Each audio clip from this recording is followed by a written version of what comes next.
ಬೆಂಗಳೂರು ಅಂದ್ರೆ ಬಿಸಿ ಲೈಫ್. ಗಂಡ ಹೆಂಡತಿ ಇಬ್ರು ದುಡಿಬೇಕು, ಮಕ್ಕಳನ್ನ ನೋಡ್ಕೊಳ್ಳೋಕ್ ಆಗಲ್ಲ ಅಂತ ಬೇಬಿ ಕೇರ್ ಸೆಂಟರ್ಗೆ ಸೇರಿಸ್ತಾರೆ. ಆದ್ರೆ ಅಲ್ಲಿನ ಸಿಬ್ಬಂದಿ ಮಕ್ಕಳನ್ನ ನೋಡ್ಕೊಳ್ಳೋ ಬದಲಿಗೆ ಮಾಡಿದ್ದೇ ಬೇರೆ. ಬೆಂಗಳೂರಿನ ಬೇಬಿ ಕೇರ್ನಲ್ಲಿ ಕಂದಮ್ಮಗಳಿಗೆ ಭಾರೀ ಚಿತ್ರಹಿಂಸೆ. ಸೊಸೈಟಿ ಜನರಲ್ ಬೇಬಿ ಡೇ ಕೇರ್ನಲ್ಲಿ ಮಕ್ಕಳಿಗೆ ದೈಹಿಕ ಹಿಂಸೆ.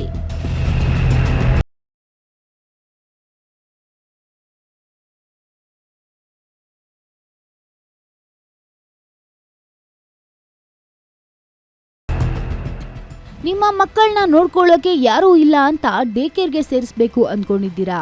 ಹಾಗಿದ್ರೆ ಪೋಷಕರೇ ಹುಷಾರಾಗಿರಿ. ಬೆಂಗಳೂರಿನ HAL ಪೊಲೀಸ್ ಠಾಣಾ ವ್ಯಾಪ್ತಿಯ ಬ್ರೂಕ್ಫೀಲ್ಡ್ ಬಳಿ ಇರುವ gemini technology service India software ಕಂಪನಿಯಲ್ಲಿ ಉದ್ಯೋಗಿಗಳ ಮಕ್ಕಳಿಗಾಗಿ ಡೇ ಕೇರ್ ಸೆಂಟರ್ ನಡೆಸಲಾಗ್ತಿತ್ತು. ಇಲ್ಲಿಗೆ ಬರುವ ಪುಟ್ಟ ಮಕ್ಕಳನ್ನ ಪ್ರೀತಿಯಿಂದ ಆರೈಕೆ ಮಾಡಬೇಕಾದ ಸಿಬ್ಬಂದಿ ರಾಕ್ಷಸರಂತೆ ವರ್ತಿಸಿದ್ದಾರೆ.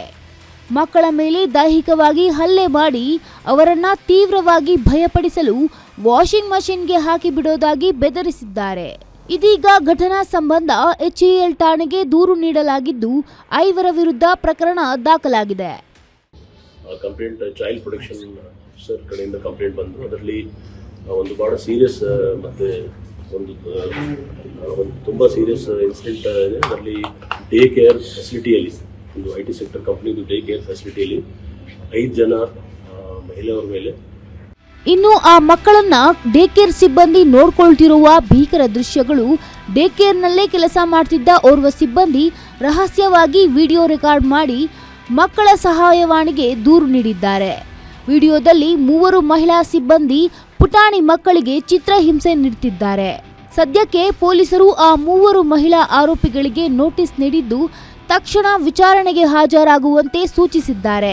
ಜೊತೆಗೆ ಈ ವಿಡಿಯೋ ಯಾವ ದಿನ ರೆಕಾರ್ಡ್ ಮಾಡಲಾಗಿತ್ತು ಎಂಬುದರ ಬಗ್ಗೆ ಪರಿಶೀಲನೆ ನಡೆಸಿದ್ದು ಅಗತ್ಯ ದಾಖಲೆಗಳನ್ನು ನೀಡಲು ಆದೇಶಿಸಿದ್ದಾರೆ.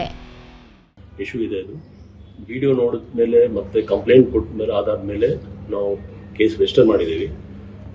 ಇದರಲ್ಲಿ ನಮ್ಮ ಜಾಯಿಂಟ್ ಕಮಿಷನರ್ ಈಸ್ಟ್ ಮತ್ತು DCP ಇನ್ಚಾರ್ಜ್ ವೈಟ್ಫೀಲ್ಡ್, ಈಗ ಅವ್ರ ಲೇಡಿ ಆಫೀಸರ್ ನಾವು ಸೌತ್ ಈಸ್ಟ್ ನಮ್ಮ DCP ಅವ್ರಿಗೆ ಇನ್ಚಾರ್ಜ್ ಕೊಟ್ಟಿದ್ದೀನಿ. ಅಲ್ಲಿ ಈ ಪ್ರಕರಣ ಒಂದು ಡೀಟೇಲ್ ಆಗಿ ತಿಳ್ಕೊಳ್ಳಿಕ್ಕೆ ಇದರಲ್ಲಿ 2 ಭಾಗ ಇದೆ. ಒಂದು, ಇಂಥದ್ದು ಇನ್ಸಿಡೆಂಟ್ ಆಗಬಾರ್ದಾಯ್ತು, ಹಾಗಿದ್ರೆ ಯಾರು ಇದರಲ್ಲಿ ಶಾಮೀಲಿದ್ರು ಅವ್ರ ಮೇಲೆ ಕ್ರಮ ತಗೊಳ್ತೀವಿ.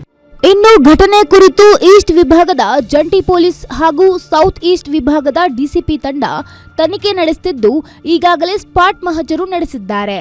ಡೇ ಕೇರ್ನ ಅಡ್ಮಿನ್ ವಿಭಾಗದ ಸಿಬ್ಬಂದಿಯಿಂದ ಮಾಹಿತಿಯನ್ನ ಕೂಡ ಪಡೆದಿದ್ದಾರೆ. ಇದೊಂದು ಗಂಭೀರ ಸ್ವರೂಪದ ಘಟನೆಯಾಗಿದ್ದು ತಪ್ಪಿತಸ್ಥರ ವಿರುದ್ಧ ಕ್ರಮ ಕೈಗೊಳ್ಳಲಾಗುವುದು ಅಂತ ಪೊಲೀಸ್ ಕಮಿಷನರ್ ಹೇಳಿದ್ರು.